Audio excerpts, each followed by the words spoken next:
What is a car to me? Freedom and driving pleasure.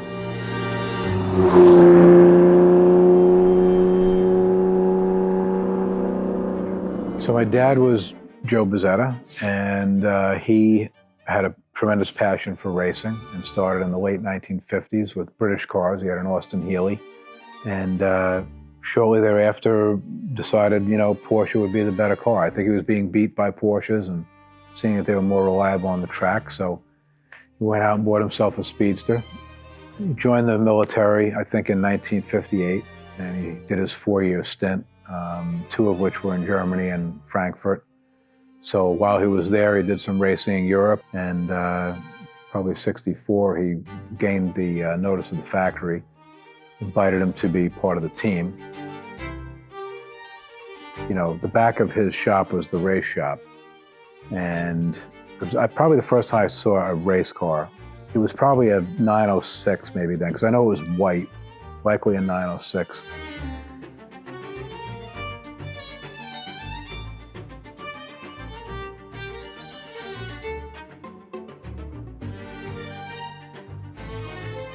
This car, it's a little different. This car, it's a purpose-built race car that, not everybody had access to at the time.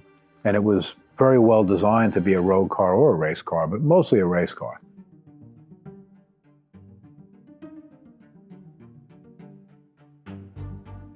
You roll it out of here and you get in it. Race cars are usually a lot harder to get going, much bigger warm-up periods, more cantankerous. This thing kind of just, you start it up, you warm it a little bit, and you're ready to go. You're in the car and you're looking out at the hood and you remember, for me, which car this is and how much it's done.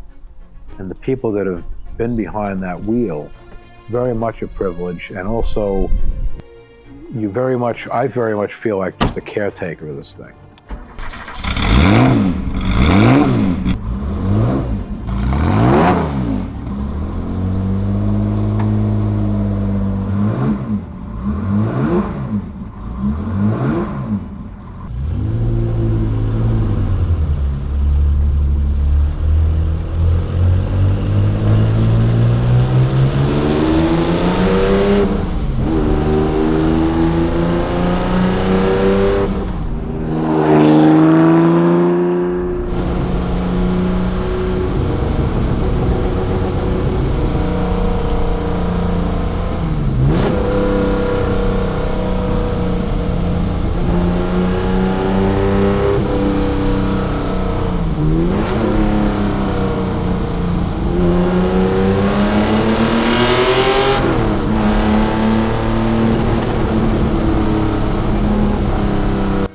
I think it's because they've garnered a way to create an experience unlike most cars. In other words, it's not just about go out for a drive. It's almost like you are wearing something, like it's special. You want to make it special when you get in the car.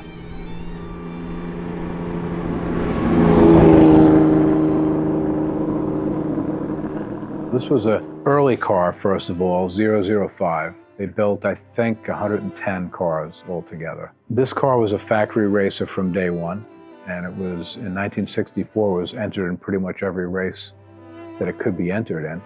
Did very well, placed very well. Won the Targa in 64. Won Sebring in its class, not overall winner, but in its class. Went on to do lots of racing, Nürburgring, quite a few right through 1965, which is pretty unique. To me, from front to back is just, first of all, it's visual eye candy. I mean, you could stare at this thing all day and you'll continue to find interesting little bits of design or, features, and you wonder, did they do that on purpose or did it just all fall into place? I think a lot of it probably fell into place because they built this to win races. They didn't build this to go to an art gallery. It's like a sculpture of a cat or something that, when it's done right, it still looks like it's moving or it's about to move. So this car just sits there and it sort of just says, I'm going to do something soon. I'm going to go fast. I'm going to move.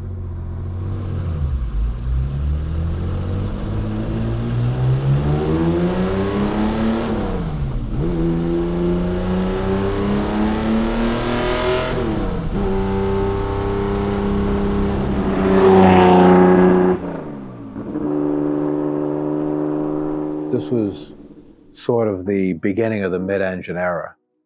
And when this came out, it was a total game changer. I mean, the first guys who drove this were like, wow, I'm going to be a world champion now. And at the same time, if you had to drive it to the track, you could. It's not something that had to go in a trailer and necessarily needed to be pampered the whole way to the track. You could actually drive it there. Originally with the Furman 4-cylinder engine, and it was actually, the factory had used different engines in this car to test engines. So at one time it had the flat 8, it had a 906 engine in it. It may have even had a different Furman engine in it, I don't really know. What's interesting about the 904 is it can take pretty much any engine that they built at that time, which is kind of cool. Presently, it has a 910 engine in it. You know, it's a very peaky engine.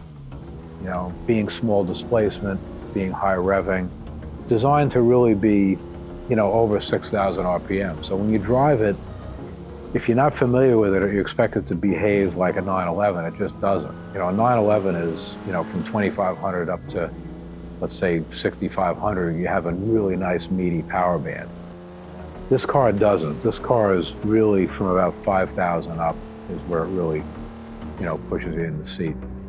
Probably 210 horsepower would be my guess.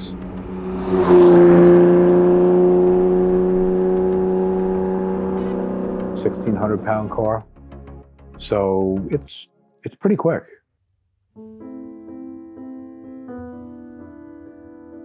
And he was, you know, really loyal to Porsche. And I believe it was '66 actually that Dad won Daytona with this. So that's, you know, the car was 2 years old already. I mean, Targa Florio is a huge deal, but that's a very different kind of race. You know, Daytona is Daytona. Banks, high speed, 24 hours at night. The hood colors were a factory thing to identify drivers, and especially at night, coming by fast, you know, pretty hard to see the number. He bought the car around 1993, 92 or 93, out of a European collection. And I think he intended to vintage race it, but never really did. You know, he had the 910 already. He had some British sports racers, and this just sort of was a collection piece. So it did some exhibition stuff. I ran it at Lime Rock, and I ran it at Daytona for 2 Ren Sports, you know, 20 years ago, I guess. But it didn't do that much, really. Cars are going to come and go, I suppose, like anything else. But to me, this will likely end up in somebody's museum, or maybe back to the factory or something at some point. It's just one of those things. It's like an heirloom, you know. I'm Joe Buzzetta, and I drive a 1964 Porsche 904 Carrera GTS.